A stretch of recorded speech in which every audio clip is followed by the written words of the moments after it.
In this video, I'm going to show you guys how to change your Instagram password.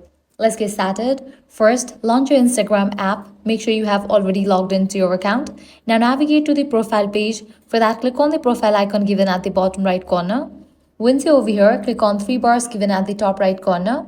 Here you're going to find different section. Navigate to the section Account Center.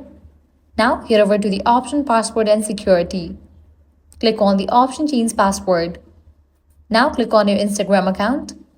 From this page, you are able to change password for Instagram. So go ahead and type in your current password. Then type in new password. Retype in your new password. Once you are done, you can click on the option Change Password. Likewise, you can check in for the option Log out of other devices. And just for that, your new password will be updated. So this is how you can easily change Instagram password. If this guide helped you out, do not forget to like, share and subscribe. Thanks for watching.